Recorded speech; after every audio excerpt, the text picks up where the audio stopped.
coincidences. It is little likely that the Capriccio Stravagante had become a reference model, or even simply a vague source of inspiration over an area so vast and after so many years. So one way that we could construct a vantage point to make sense of the Capriccio is to view it within the contemporary practice of the stile moderno. We have a little gallery here of some of Farina's contemporaries, most of whom we don't have portraits for. We just happen to have one for Antonio Bertali.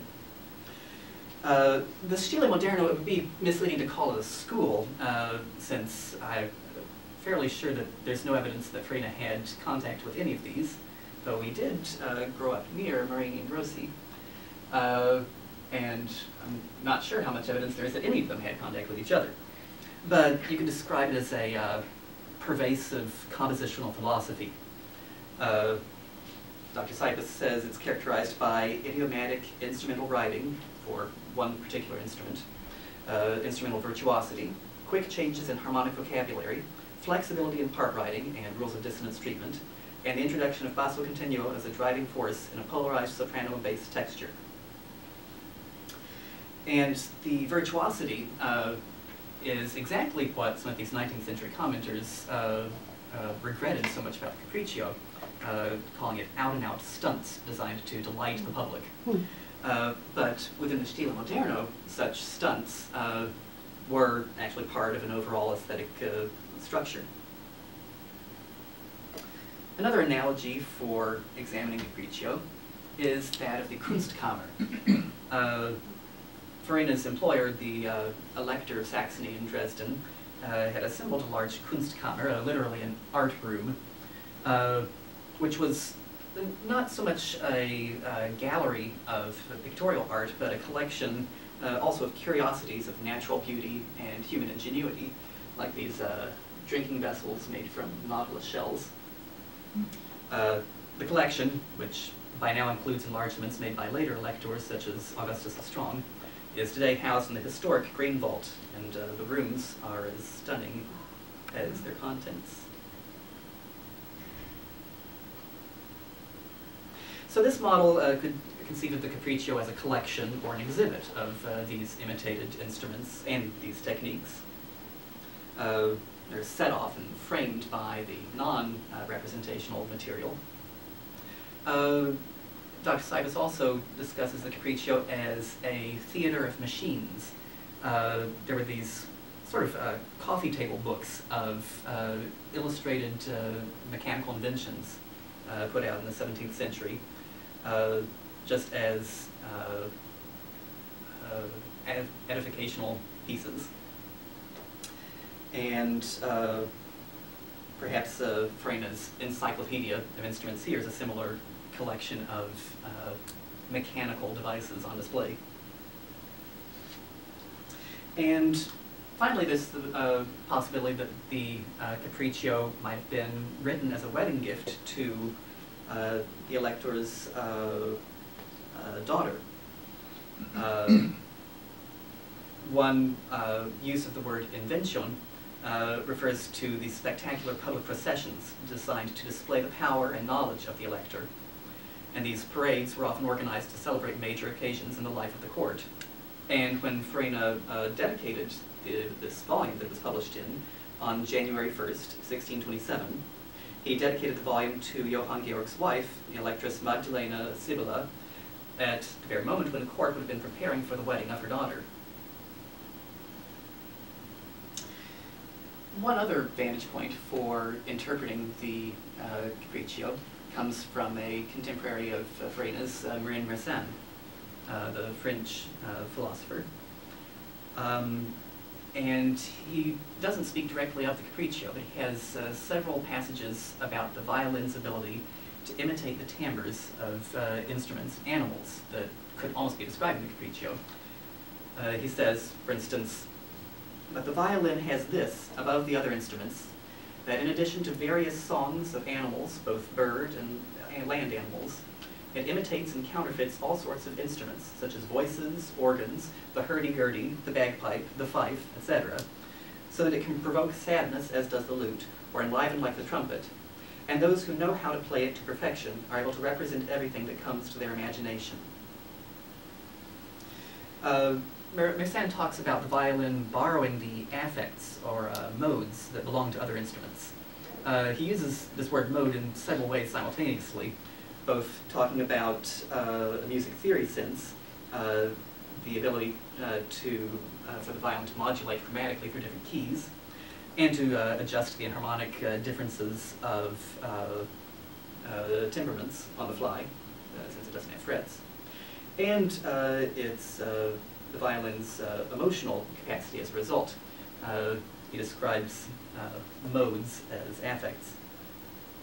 He says, now if one wishes to leave the names by which the ancients expressed their modes, that is the Dorian, Phrygian, Lydian, Ionian, and the others, and should wish to impose more intelligible names on them than those of the Greeks, the tone or mode of the violin can be called the gay or joyous mode, and that of the viol and lyre, the sad and languishing mode, that of the lute, the prudent and modest mode, that of the trumpet, the hardy and warlike tone, and so the others, according to the property of each instrument.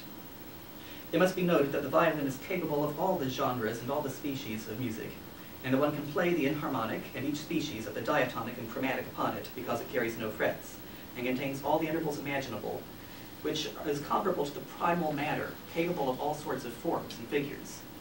Thus it must be concluded that it contains an infinity of different tones, as the string or the line contains an infinity of points, and consequently that it can be called universal harmony. And finally, Mersenne concludes by crowning the violin the king of instruments on the basis of this versatility and effective power. He says, the violin is one of the simplest instruments that can be imagined because it has only 4 strings and is without frets on its neck. This makes it more perfect than the fretted instruments.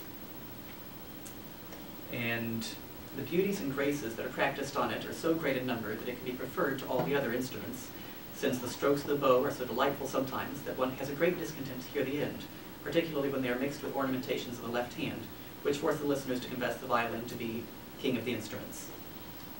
So the significance of this passage to the Capriccio is the possibility that Farina is using this imitative, this mimetic genre to help define the violin at a time that the violin is still being defined. Moving on to Farina himself, there's much we don't know for certain about Farina's life. We have no portrait, no baptism record, but really what matters is not the details of Farina's biography or the Capriccio's purported direct influence on other pieces, but the place that both of them held in broad international movements of taste, instrumental writing, and national influences. Farina had a remarkable career across Europe, from his birthplace in Mantua to Dresden, ultimately as far north as what was then Danzig, now Gdansk, and died in Vienna. And Farina represents one person within this overall diaspora of Italian violinists to Germanic courts.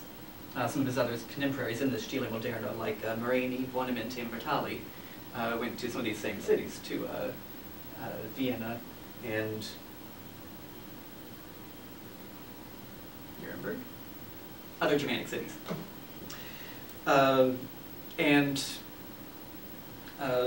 Farina in Dresden was employed by the Elector Johann Georg I, but he was one of many Italians brought to the court by a sort of cabal between the court composer, Schütz, and the heir to the electorate, Johann Georg II, who was distinctly interested in Italian tastes in music, and together they worked to bring the latest Italian fashions and musicians to the court.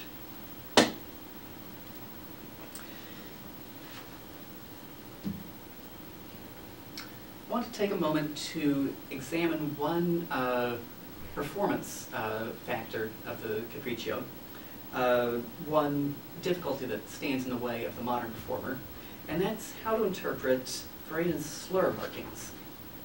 There are several passages, well, there's Elector Johann Georg I.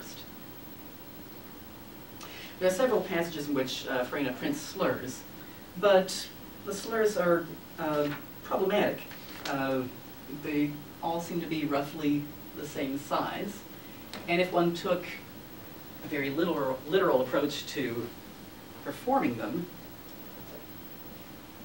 the result would be somewhat nonsensical. Let's see.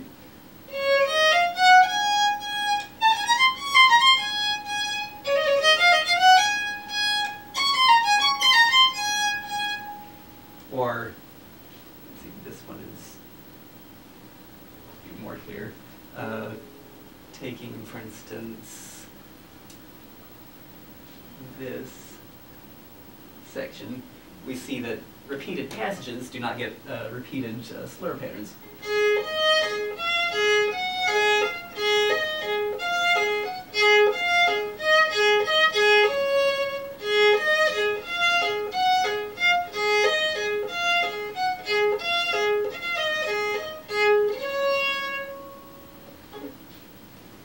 The difficulty here is that Freyne is using movable type to print these slurs.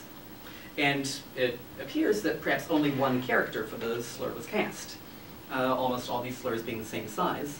They were each just the same chunk of metal type.